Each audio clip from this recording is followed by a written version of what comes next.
Hey everyone, welcome to That's Peculiar. I'm Nathan. I'm Andra.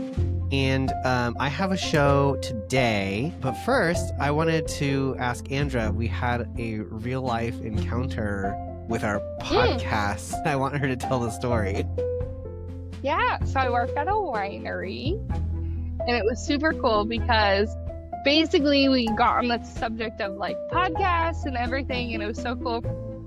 And it was like I was telling her like, oh, I love this podcast. She was telling me she loves this podcast. And we were actually talking about psych podcasts at first, and then I was telling her about Morbid, and then I was like, oh, I have a podcast too. I should mention that. And I said, that's peculiar. And she's like, this girl almost dropped her wine on the floor and was like, no way.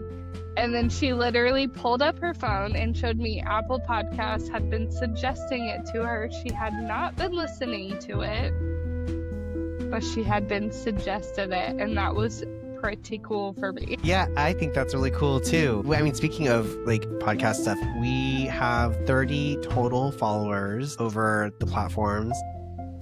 We have over 500 plays, which is really cool too. Yeah, so people might be playing our podcast and not following us yet. Yeah, people, or they're listening to an episode and they go, yeah, not for me, which is fine. I don't care. Like, whatever. Yeah. Like, that's not the point. Yeah, it's just fun. It's just fun. And then, so actually, was it this last weekend? Yes. No.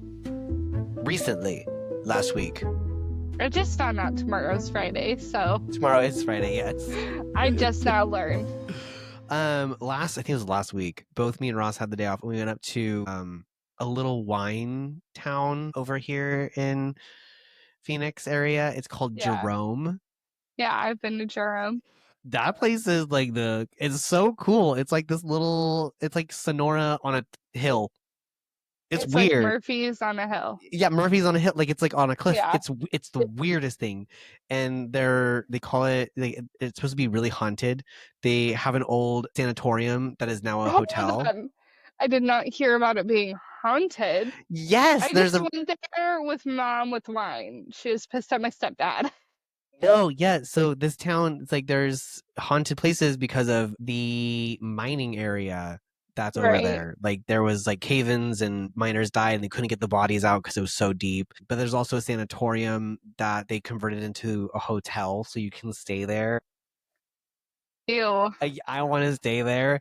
And they do ghost walks and ghost tours, and it's supposed to be kind of a spooky town. And one of the girls at the winery, she said during Halloween, everybody comes up to Jerome dressed in costume. The roads are basically shut down, and they do like a big Halloween party and costume contest. Yes. So cool. I want to go back there.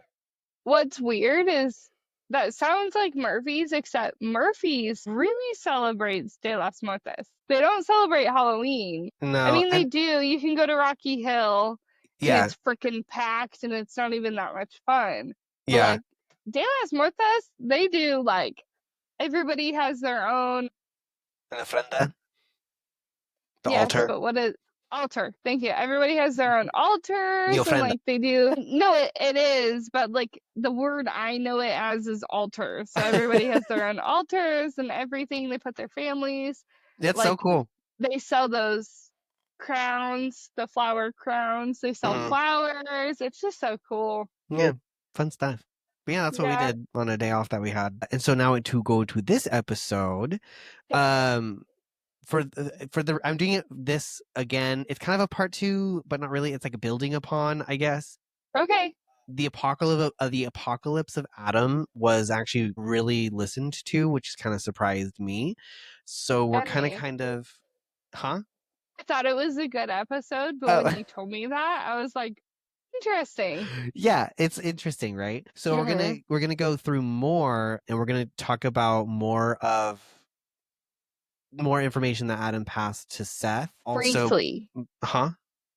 Sorry, briefly before you go into it. Oh, you're interrupting me. Yes, I am. Did you hear that Trump might open Alcatraz? So you might have a part 2 of Alcatraz. Oh, yeah, I heard that he would like to reopen that as a prison. Okay, that's all I wanted to put out here, and I'll leave it You might And have a part two. if that happens, I might have an Alcatraz, another story. Can you imagine $100 a day per prisoner? God, I feel like in today it wouldn't be as much, or like it would be. I feel like it'd be easier to transport because it's not so. I don't know. I don't know logistics. I don't work Are in that you department. pro Alcatraz? No, because I don't think that it's like worth opening again. I mean, I don't feel like it would be able to house that many people. It just seems like a time suck. I don't know. It seems more like a Yeah, money pit than like anything. why would they even? Yeah, yeah. Okay, Eh, I'm so sorry to interrupt, but you might have another part yeah. two or So we're going into a different Gnostic text called the Second Treatise of the Great Seth. The hidden text was hidden for centuries in the Egyptian desert, as they always are, and Mhm. it turns more biblical stories upside down. And so we're going to go through some of the ideas, some of the stories that are in there, but it's going to show different versions of Jesus, Seth, and then just like the universe. So we'll see. This is a terrible question. Who was What? Seth? Seth was the son of Adam, the third son of Adam. Okay, thank you. Yeah. So so you have to imagine this. It's 1945 in Upper Egypt near a town called Nag Hammadi, and a local farmer digging for fertilizer strikes something in the earth. It's not gold or jewels, but it's a sealed clay jar, and inside he discovers the old papyrus books bound in leather. Little does he Whoa. know, little does he know that he stumbled upon a time capsule of early Christian history. These 13 leather-bound codices contained 52 texts, gospels, treatises that had been buried for over 1,500 years. And so that's where the Apocalypse of Adam came from, and then also the second treatise of the Great Seth, All in which Egypt. of course, the motherland. So this text actually presents Jesus not as a suffering savior, but as a laughing spiritual liberator. So if the Apocalypse Adam left you with some questions, the Great Seth is going to also throw some weird things your direction. Oh, I'm so sorry. Okay, so this is like Son of Adam is one. Now we're doing Great Seth. Apocalypse of Adam was like a part one, I guess you can say. That's one of the texts. Got it. Yeah, that's one of the Now texts we're that were found, and this is a different text from that same got it. discovery. I did not understand that originally, and hopefully I helped clarify that, or I I'm hope just so. an idiot. I don't know. If you're confused, this is just another of those like texts that And were if you're found. confused, you're not alone, but we're now together. We understand. We're on the path. Okay. And going into like all this too, like just open mind. It's not. I wouldn't say I can't. Say for sure if it's fact. I found everything online. What's real. So Excuse me, Nathan. I think you need to tell me what religion to follow. that's exactly what I'm saying. I'm not saying like Yeah. this is just an interesting text and story, and there's just like with any religion, there's good story, good context. Even if it's metaphorical, there's a lot that you can learn from it Don't anyway. drink the Kool-Aid, but maybe make it yourself. Yeah. Something like that, sure. Yeah. Okay, so to break it down, we're going to start with the discovery of the Nag Hammadi Library and how these texts survived.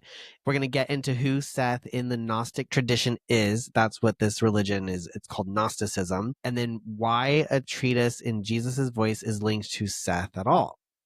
Okay. So we'll unpack some of the central themes and ideas that Jesus' suffering was an illusion. According to the text, the crucifixion was a cosmic joke. There's a the sharp Gnostic rejection of the material world and its false god, which is the demiurge, which we touched on in the Apocalypse of Adam, which I remember. is the god Yeah. of the Christian Bible. Right. Weird, super weird. But like he's bad in Yes, there. he's bad in Gnosticism. And then the notion that earthly rulers and even the biblical patriarchs are the laughing stocks and frauds who mimic divine truth to keep our souls ignorant. We'll talk about gnosis, which stands for knowledge, as the true path to salvation and highlight some of the powerful passages from the text in the modern language. So we're going to compare these ideas to Orthodox Christian beliefs as well, and then we'll be able to piece together why the second treatise of Seth is so controversial. You'll see it. It's weird. So yeah, you'll not only have a summary of the treatise, but also the mood and the message by the end of this, and it's weird. It's really weird. Good. Let's get into it. Let's do this. So, as I had mentioned earlier, in 1945, Hammadi, Egypt, the farmer, his name was Muhammad al-Saman. He found the sealed jar while digging in the Jabal al-Tarif cliffs, and inside were the papyrus codices. Right. So the books were copied in the Coptic around 3rd or 4th century CE, and it's Egyptian language using Greek letters. CE. CE. So scholars later realized that these were translations of an even older Greek writing, many of them dating to the 2nd century. So this CE means Christ's existence. I don't remember, honestly. I'm not good with I think it's like BC, ED, Chi. I don't know. I think it's like during. Sure. I don't think so, but maybe. So this collection What else would it be? could be Christian existence? I don't know. I feel like it has to be something like you could that. Google it while I keep talking. Oh yeah. So that's Google. So this collection became referred to as the Nag Hammadi Library, and sometimes they nickname it the Gnostic Gospels. Though it contains more than just Gospels, these texts had been buried for safekeeping. They're saying common era. Common era. Is common era or Christian era? So they're saying that these were buried likely around 367 CE. Okay, and also just to note, this is an alternative description for AD. Oh, okay. So it's the new version of AD. Correct, yeah. Okay, cool. So they're saying that it was buried around 367 CE when the bishop Athanasius of Alexandria issued the order to destroy the heretical works, not in the emerging official Bible. So early Egyptians, monks, or believers may have hidden these forbidden books in a jar and stashing spiritual treasures in the desert to protect them from further persecution. Okay. So for 1600 years, the books laid on the ground, and then there, it says that it changed our understanding of early Christianity, which is super weird to me because I feel like the Christianity we know today is, I don't know, it's forever. It's so weird to think that there's an alternative view of the same exact thing. Except there's also been a time where that didn't even exist. It's just weird. It's so weird. That it is essentially Harry Potter one day did not exist and then it did. Yeah, but I mean, it's, I don't know. So J.K. Rowling published on this day. The Bible was published on this day. It did happen like that. And yeah, I'm not saying it's not real. Yeah, I don't have that deep of an opinion, but I don't know, the finding of a jar in the middle of the desert that has different teachings. It really gives me Mormon book, the Book of Mormon vibes, where he found golden plates in a hill. No, that is so true. But low key, I suddenly want to dig a hole and bury Harry Potter. Yeah, and who knows? It could be, I don't know. They'll think of it I don't know. It's. If we start a new civilization, somebody might dig up Harry Potter and be like, ah! It's bizarre. So among the most famous of the treatises and Gnostic Christian writings is the Gospel of Thomas, the Gospel of Philip, the Apocalypse of Adam, which we discussed previously, and then the focus for today of the second treatise. And you said these are all kind of anomaly Christian-esque, but aside from. Yeah, so they're a little different storyline. Yeah, so imagine they discovered the Dead Sea Scrolls, right? Which just built upon the Christianity as we know it today. And then this is 13 and 52 treatises of just almost the opposite of all of that. That kind of, I don't know. We'll go through it and let's just go through, but we'll say it's almost like a branch of it's Gnosticism. Different. It's Gnostic. It's a branch of she different. It just, I don't know, but I like it. It's weird. I jumped to it too soon. Okay, let's go through. So before this discovery, much of what we knew about Gnostic Christians came from their enemies and the writings of the church fathers who denounced them as heretics. But Nag Hammadi gave us the Gnostics in their own words and unfiltered. It was like discovering a lost library of alternate Christianity full of strange cosmologies and bold theology. As Professor Elaine Pagels said, that these texts reveal, quote unquote, a movement of astonishing diversity within early Christianity, one that was eventually suppressed by the Orthodox Church. Okay. Suppressed, so it does not exist now, or slightly does? It was because the Orthodox Church didn't like the teachings of the Gnostics. That's why they were destroying and burning and all that stuff, is to kind of suppress those ideals and ideas. Got it. Yeah, like the church as a whole has a very dark past, as you know. Yeah, it feels very foreign. Fahrenheit 450. So imagine dusty pages of the papyrus inscribed with the Coptic script, each line painstakingly copied by hand around 1700 years ago, and one of the codices, Codex 7, contains the second treatise of the Great Seth. This one was composed likely around 190 to 230 CE, and scholars think it was originally written in Greek and then later translated into Coptic. The author is unknown, but there is evidence that it may have been written in Alexandria, Egypt, which was a hotbed of the early Christian intellectual life. Interesting. Alexandria at the turn of the 3rd century was the place of a lively theological debate where Orthodox figures like Bishop Demetrius battled various Gnostic teachers and other sects. The treatise likely emerged in that climate of controversy. All right. Sorry. So what exactly is this text? It's titled in Greek Deuteros Logos to Megalou Seth, which literally means second discourse of the Great Seth. I wonder. I have a guy in my living room right now who's from Greece. I wonder if he knows anything about this, and I'm gonna talk to him About the after this. Gnostic, I just ask him about Gnostic Christianity, see if he knows anything about it. He's okay. Maybe text that to me so I remember. But yes, So I'm gonna text it. interestingly enough, no first treatise of Seth has survived, and the text doesn't explicitly mention a first treatise. It does, however, start with a line that could hint at an earlier discourse, and it says, "I have uttered discourse for the glory of the Father." So perhaps the writer imagined an earlier sermon or a text that's now lost, and this one as a follow-up. In any case, the second treatise stands on its own, and it is actually framed as a speech given by Jesus, but not the Jesus of the New Testament Gospels. This is a mythical Christ speaking to insiders, to his perfect brethren, rallying them against what he calls the falsehoods of those in power. So it's a passionate tone, mocking at times, and it denigrates its opponents, exalts the knowledge of its true believers. Okay. So why is Great Seth in the title? We're not 100% sure, because the name Seth never appears in the body of the text. This has puzzled many readers, and the consensus is that the title reflects a Sethian Gnostic perspective. Got a lot of words being thrown at you today. Question for a person who is not grown up in a church.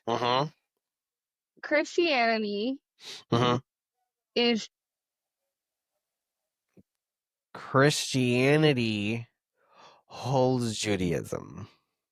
Yeah, okay, but like in the original Testament, wasn't it called Judaism? The Israelis? Are you talking about like when the Israelites were in Egypt and all that? Yeah. I don't know what they called themselves, to be honest. I feel like it was originally what I learned. I feel like it was originally Judaism. And then they're going against what? Do you know? Whatever testament. What is Christianity going against? Like, why did Jesus piss everyone off so bad? What are they up against with all of this? Are you talking about like when Christ like went onto the cross and died for our sins and all that stuff? Yes. Okay. The reason why he was crucified is because he was teaching people like love, compassion, all those things. And he was also denouncing how they operated their churches, like they were Right. the gambling and all that stuff. And so they didn't like What that. is the religion that was happening? Do you know? It was the early form of Christianity because they still had God, but then Jesus wasn't happy with how they were Oh, doing it. right. What was that? It was I don't know. uh it's Catholics dealt with what is it? I don't know. I'm not Catholic. So it's on the tip of my tongue because it's when Christianity started to evolve. They had a term and it started with a P, I think. Are you talking about paganism? No. Okay. Like it starts with a P. I'm gonna look it up, but keep going. Okay.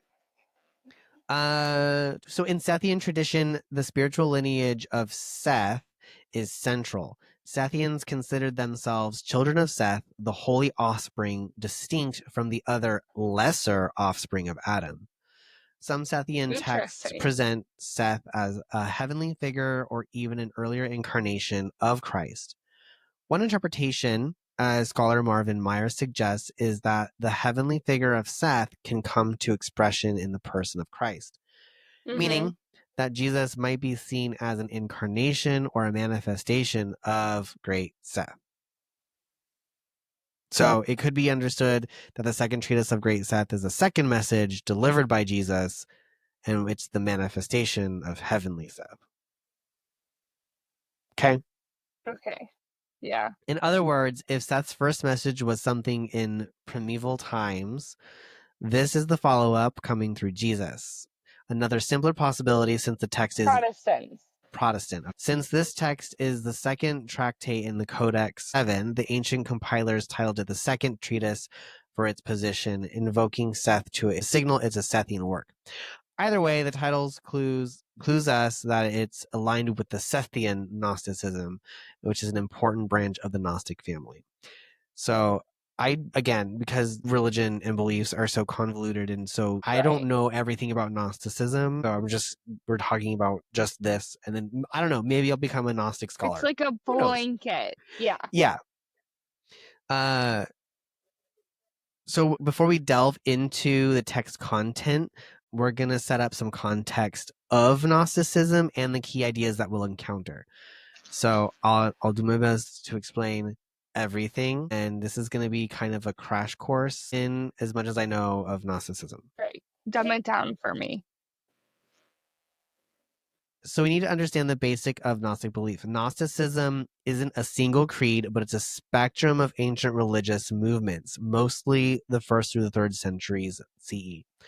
And they shared some common themes. So the word Gnostic comes from gnosis, meaning knowledge in Greek. Not knowledge like math or history, but a deeper, like mystical knowing and an insight into spiritual truths and one's own divine origin. Gnostics believed that the knowledge of the spiritual truth brings salvation, and it's less about faith or obedience and more about awakening to who you really are. Okay. I can jive with that. Yeah, me too. So here are a few core concepts that many Gnostic groups embraced. The true God versus false God. Gnostics spoke of a supreme, transcendent God, often called the Father of all, the One, the Monad, who is pure spirit and goodness. This true God is beyond the material universe. And in contrast, the creator of the physical world, which is the God we see in Genesis, who creates Adam, earth, blah, blah, blah, Right. he is viewed as the demiurge, which means craftsman or builder. So this demiurge is a lower, ignorant deity who claims to be the only God, but isn't. Right. And then there's someone above him. Okay. We'll get into all that. So the demiurge is we went through that blah blah blah. So it's really weird because they have so many different names. So there's the demiurge, but then the Sethian texts name him Yaldabaoth, among other names. So I'll Okay. try to use demiurge as much as possible. Right. So you know who I'm talking about. So the demiurge is often portrayed as arrogant and flawed. The second treatise directly mocks this figure and says, "For the Archon was a laughing stock because he said, I am God, and there's no other greater than I. I am a jealous God." You know that one, right? Right, but there's greater than, so it's So, in other words, the biblical creator who boasts in Exodus that I am God and no other beside me, is, according to this text, a cosmic pretender worthy of ridicule. okay. So the true God remains mostly hidden and is completely good, whereas the creator of our material world, the demiurge, is at best a deluded lesser being and at worst a malevolent jailer of souls. Got it. Do we have any questions so far? So we're jailed souls. Pretty much. Because this We're is jailed souls, but I'm not God, but an idiot yes. in between God. And then now we're gonna touch on like another view that they have, which is the material world as a prison, which I'm sure you've heard that people say that Earth is a prison planet. No, I have not ever heard that, but I understand the material world is a prison. Okay. So because of the dummy or evil demiurge made the world, Gnostics saw the material universe as flawed or inherently evil. Our physical bodies and the matter around us were often viewed as a trap or a prison for the divine spark within us. The second treatise echoes this view, describing how souls have forgotten their noble origin when attached to mortal bodies. The world is full of suffering and ignorance, which are not the will of the true God, but the result of being under the wrong powers. So the true God doesn't even want us to be in human form or have stuff. True God wants us to essentially be in the ether where being, we started. Okay. Yeah. Got it. But because of this other demiurge, in between, I'm better than you, but he's not better than you, God. We're stuck in these bodies, and I like stuff. Yeah. And this is all weighing me down. This is all bad. Yeah, sure. We'll go. None of it's okay. None of it's good. Okay, got it. But again, it's about the internal, not really like Gnosticism is about that, like I would say more new agey, you know what I mean? Well, you said it's also like spiritual, so yeah, it's like so it's all about knowing who you are. Doesn't matter. Yeah, like ultimately, it really doesn't matter. What matters is who you know who you are. Buddhism meets Christianity. See, this is why I say everything's always interconnected somehow, because they are. They really are. Anyway, so now we go on to the Archons, which is the one that you had mentioned just previously, which were the rulers, okay? So they're the cosmic rulers and gatekeepers. So the demiurge doesn't act alone. He has helpers or cosmic minions known as the Archons, which is Greek for rulers. Many Gnostic myths describe Archons governing the 7 planets or the heavens. These Archons enforce the demiurge's rule, keeping souls in line, and often correspond to angels or planetary gods. The second treatise speaks of the whole multitude of Archons who became troubled when Christ entered the world. It also refers to Archons, essentially the collective of the 7 rulers who created Adam as a counterfeit copy of the true divine man. In the text, Adam and many biblical patriarchs are said to be products or pawns of these Archons and thus are laughing stocks. Archons can also mean earthly rulers insofar as earthly institutions, empires, religious authorities, presidents, governments are seen as governed by those same cosmic forces. For a Gnostic, Rome's authorities or even leaders of the Orthodox Church might be acting under the influence of Archons, which are false authorities propping up the false God's realm. So you're telling me Adam is a laughing stock, but Eve's fine. Well, I'm just kidding. No. So it's like... So it's both. It's both. Adam and Eve are both a laughing stock. Gnostics are trying to say that it started this way to create more confusion, and which is weird because Because in Apocalypse of Adam, though, we talked about how the Adam was originally, a celestial being as well that was trapped Mhm. and tricked into coming down into a Yeah. body, right? But this is like different. He's actually just like a mocking I think being. it could also mean the physical body. I don't know. It's not 100% clear. I think it's up for Got it. interpretation. So he might still be. Got it. We Okay. all have that spark of divinity inside of us, and the goal of us on this planet is to be able to see that and release that. You know what I mean? You should like really frame that quote. We all have a spark of divinity in us. That is gold. So then there's also Sophia, which is the fallen wisdom. Many Gnostic myths, including Sethian, have a figure called Sophia, which is the Greek word for wisdom. She is usually an emanation of the true God. So think of a divine being akin to an angel or an aspect of God.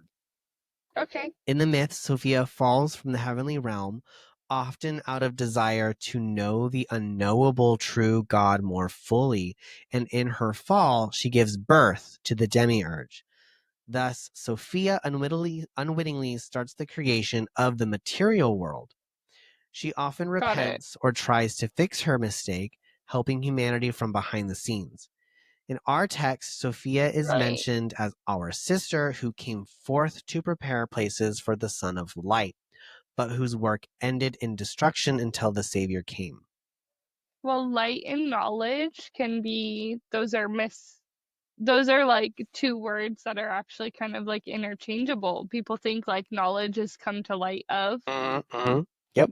So maybe it's actually the same thing. Yep. Which is really interesting because the treatise calls Sophia she who is a whore. It's a rather harsh label, likely referring to her consorting with lower matter or her betrayal of the fullness of heaven. So this shocking epithet She's knowledgeable in many ways. This shocking epithet shows the author's perspective that Sophia's actions, however well intended, led to a disaster. Still, Sophia remains a friend and ally to the Savior and the Gnostics, helping prepare souls to receive the life-giving word. At one point, Jesus even says, "I alone am the friend of Sophia," highlighting a special relationship between Christ and wisdom. But the higher people are calling her lesser than, such as a whore. The reason why they did that, according to that, was because she consorted with a lower being. So you're telling me Jesus could be a lower being, even? That's what I'm hearing. They're close. Which Jesus? Because there's the Jesus that we're going to talk about in the Sethian, and then there's the Jesus of the Bible. We're talking about Jesus of the Bible, lesser than she consorted with him. That's what we just spoke of, right? No, she's preparing the space for Christ. She's trying to help us get back to where we were.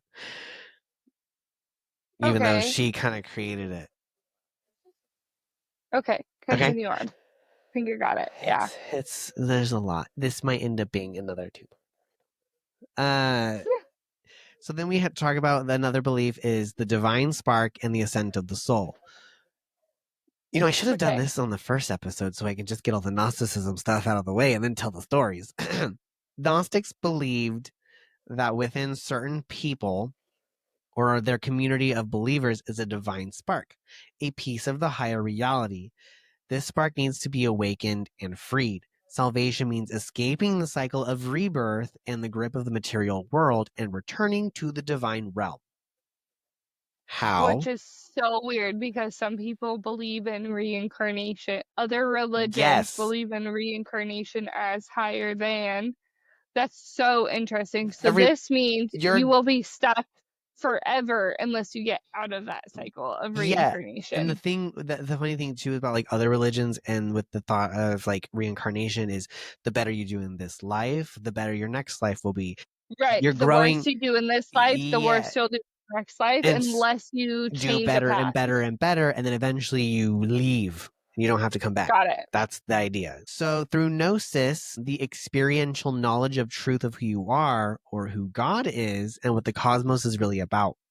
Gnosis often involved learning secret teachings about the cosmic culture. and recognizing the inner divine light. In the second treatise, Jesus emphasizes the unity of the Gnostic believers with him and the Father and says, "It is I who am in you, and you are in me, just as Father is in you in innocence." Okay. This line suggests that the divine presence is already inside the believers, a notion very Right. different from the Orthodox view of a gap Mhm. between sinful humans and a holy God. And we are all innocent, therefore, because In the the whole, Gnostic texts, yes. yeah. Yes. The text encourages the Gnostics to rest forever with Jesus as perfect and incorruptible ones, who have found the incorruptible and perfect mystery. In simpler terms, those who have the knowledge will join Christ in the spiritual reality beyond the reach of our corruptible matter. It's funny because, like, still in the end of it all is trying to escape the reality that we're in and get to a fairy land of angels and all that stuff. You know what I mean? Everything's Yeah. about being better. It's another belief they have is Docetism. It's Christ as illusion or spirit. A key term is from dokin, which means to seem in Greek, and this refers to the idea that Christ did not come in genuine flesh or truly suffer and die. He only seemed to. Many Gnostics were docetic. They reasoned that the true Savior, a divine being, couldn't really be subject to pain, death, and the indignities of the human body. The flesh is a product of the inferior powers of the demiurge, so why would Christ be trapped in it?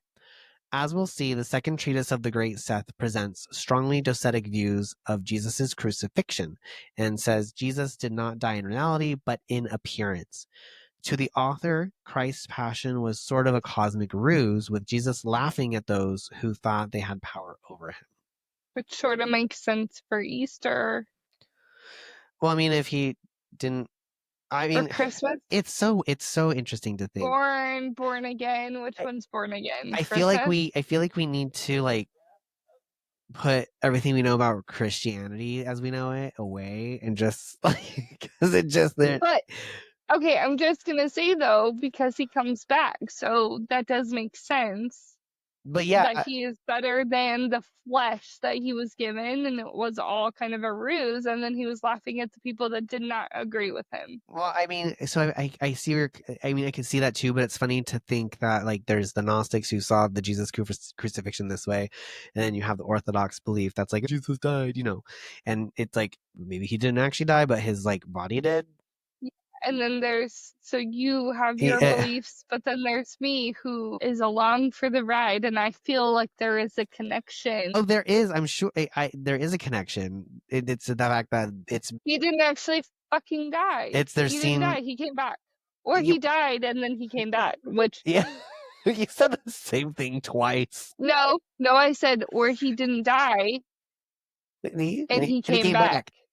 Or he died and came back. he came back. Either way, he came back. The only thing that so whether was or not weird is after this. So whether something happened. Well, whether or not he actually died or didn't die, it was seen at least two different ways currently that we're looking at, where someone saw him die, and some people were like, "No, he didn't really die." But either way, he still comes back. Got it. Great. So either way, it's just, I think it's the coming back part. I think, I don't know, it feels like it's a little muddy in the details. And coming back is Christmas or Easter? Easter. Okay, thanks. Yeah, no problem. Polemics against blind Christians. Since Did you say polemics? Polemics. Polemics. Poly is... Or polemics. Polemics. Poly is two? It's not poly, P-O-L-Y. It's P-O-L-E-M-I-C-S. Got it. Okay. Yeah. So not one and the same. Got it. Yeah.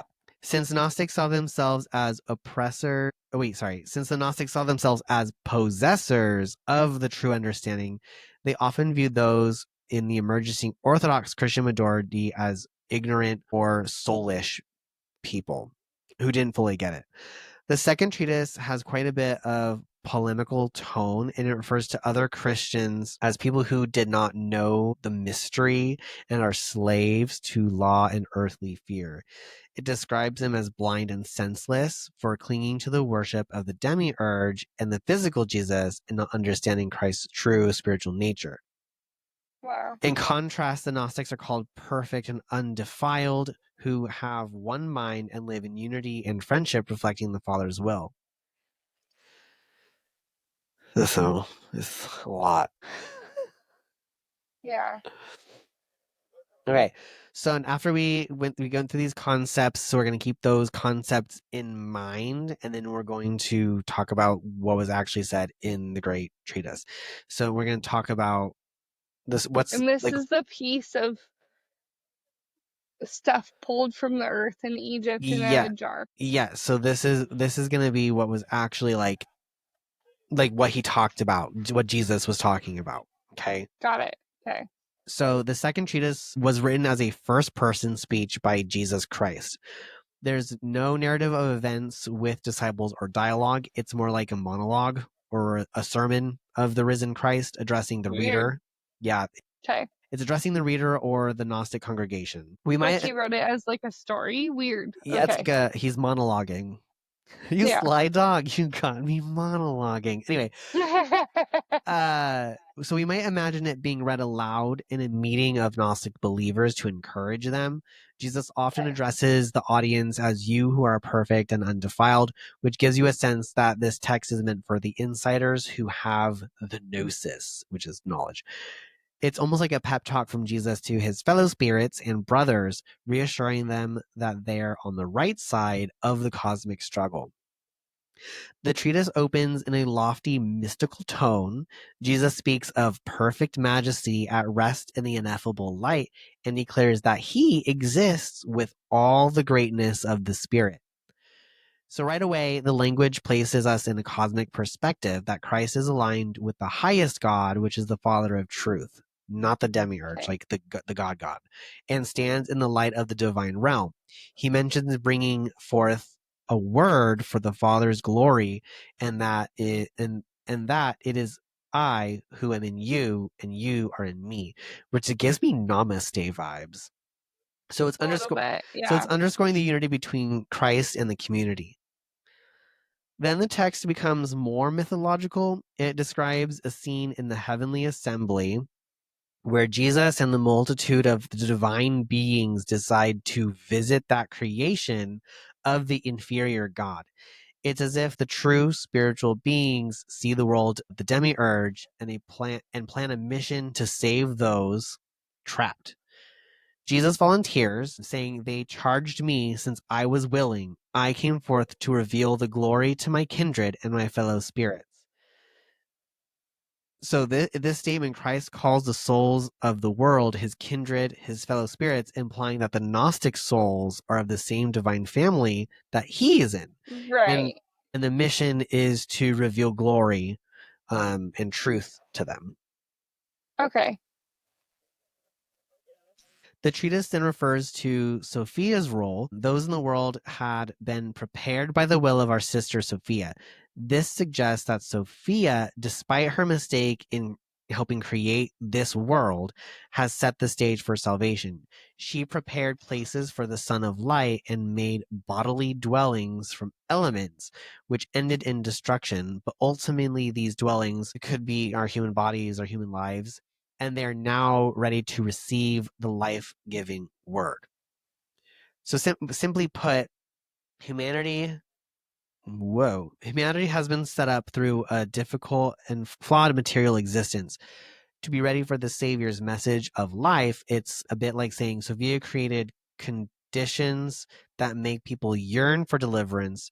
So when Jesus brings the word, those who are prepared will receive it and be saved. And those who are not prepared will doomsday.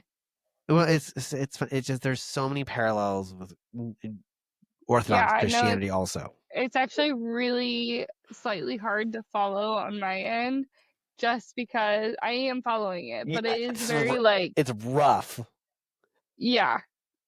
And he's not a god, but he's a god, and he's not son of God, he's son of But he's a not. demigod But that's the thing. He's who not. thinks he's God.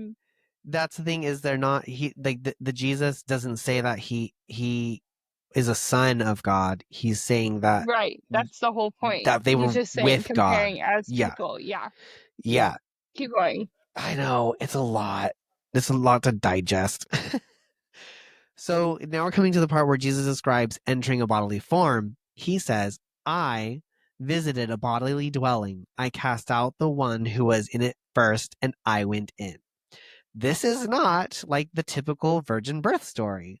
It sounds like the Savior Spirit came to an already existing man and took his place. The one who was in it first could mean the original soul or spirit occupying the human body. It could possibly be an allusion to Jesus of Nazareth as a man who was taken over by the divine Christ. That could be it too. Some scholars think this reflects the Gnostic adoptionist view or spirit possession of view of Jesus, that the Okay. Christ took over the body of an ordinary person and used that as a vehicle. Yeah. I was possessed by Jesus. That'd be weird. The text continues and says, and the whole multitude of the Archons became troubled when it saw the likeness of the image, since it was mixed. And I am the one who was in it, not resembling him who was in it first. For he was an earthly man, but I am from above the heavens. So it's connecting. Yeah, so it's differentiating between the earthly man, which was the original occupant of the body, and then the heavenly I, which is from for Christ above. The Archons freak out because they see something's off, the likeness of the image or something how he looked outwardly. I don't know. It's weird. But now that he had a divine image mixed with the human appearances and divine essences, that's what freaked out the Archons. Right. Because they were like, you don't seem like a normal human. It's Yeah. to me, You're a little extra. it's like we were born with our soul. We don't remember anything of that world, whatever. So Jesus came into that body knowing fully everything, and that was the message. Right. And that's scary to people who are in power and want to keep the people down, right? Right. So all of this sets up the idea that Christ's incarnation wasn't a straightforward God becomes man scenario. It was more likely a covert operation where the divine Christ sneaks into the material realm, borrowing a body and keeping his true identity somewhat hidden. And he says, I did not reveal myself to them in the love that was coming forth from me. I revealed that I am a stranger to the regions below. Which is also how he wouldn't have died on the cross, correct? Because he's from above. And he was, Yeah. and he's like, and if took, he took a body. Took a flesh. Yeah. He Yeah. took a carpenter. Yeah. If you will. Yeah. Okay. Got it. He showed just enough to make it clear that he wasn't from this world, but not his full glory or love, likely because the Archons didn't deserve it or couldn't handle it. The idea of Christ as a stranger in an alien world is a recurring theme and it emphasizes how foreign the true spirit is to the material domain. Wow. Now, as Christ begins his mission, the text describes chaos among the earthly and the cosmic powers. I'm trying to talk slow so everything can kind of make sense, but it's just heavy. This is a quote, there was a great disturbance in the whole earthly area with confusion and flight, as well as in the plan for the Archons. So those who saw Jesus' miracles were persuaded and fled from the false powers, recognizing something greater at work. It mentions the race that came down and those of the race of Adonias fleeing, which is a bit cryptic, but possibly refers to the souls of a higher race descending and then escaping the grip of the Adonias. Or which sounds like Adonios, which sounds like Adonai, which is the Hebrew name of God, probably referring to the demiurge. So in essence, some people recognized the Savior in Jesus through the miracles and then started to turn and follow Jesus. Right. Which I'm like, Okay, that lines up too. So now I'm like, I'm just it's so convoluted. Right. I mean, it's playing the game of telephone with the same story essentially. And there's different branches of the same story, but Yeah, it ties together and it's different. it is. And it's bizarre. So, where is Seth in all this? So, Seth, like I said, isn't explicitly in the narrative, but the entire perspective is just Sethian. The emphasis on Seth likely comes later or is implied in how the community sees itself. Sethians Oh, believed they were the spiritual seed of Seth, which means that they traced their spiritual heritage from Adam's third son and not the line of Cain or Abel. hmm, In Gnostic mythology, after the flood, it's the descendants of Seth, not Noah's other sons, who carry the spark of Gnosis. So, although Seth isn't named in the treatise, the perfect and undefiled people Christ addresses could be understood as the Sethian Gnostics, the children of Seth in the last days. got it. Also, Christ himself being identified as an incarnation of the Great Seth means that his actions are on behalf of the Sethian race, and it's almost like Seth's spirit returned in Jesus to help his kin. Okay. So it's like, so Seth was there after the flood, made babies and all Right. that stuff. Then the Sethians were like, "Oh, Left. we're related to Seth, so this is how we're gonna, view our life as And being Seth." then, yeah, And then this Jesus is an incarnation of Seth. of Got it. because Seth was apparently back up in the beings.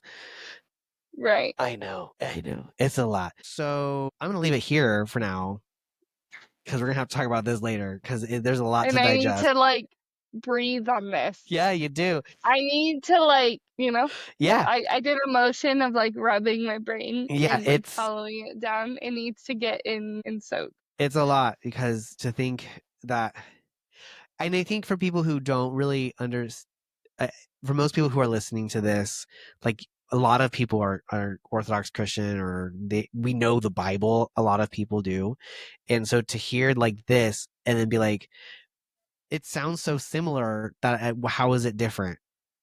Well, I'm also gonna speak for the people that don't know the Bible like me. But This all sounds, no, this to me okay, literally sounds like you guys are all telling the same story, but somebody else is the main character. what's funny is it's the same exact main. It's still the main character. Jesus But is it's still the not. Jesus, but it's This also one is not. Seth. But Jesus is not Jesus, it's Seth reincarnated. Seth is the main character in this story. Adam was the main character in the last story. It's all the same. But like if you were to take the best friend and just make her the main movie. Well, that's the thing though, is the apocalypse of Adam was Adam telling his son Seth about the demiurge and the Yeah, archons and all that. And all of this came way later. after that. Yeah, Yeah. So we like left off with Adam, but yeah, and then still it we're feels in like the main generate. character is somebody else. Yeah, it's so bizarre. I don't know. And I know nothing. And I've heard the stories and I've learned, but I didn't grow up knowing this as the know, yeah, like it wasn't your truth.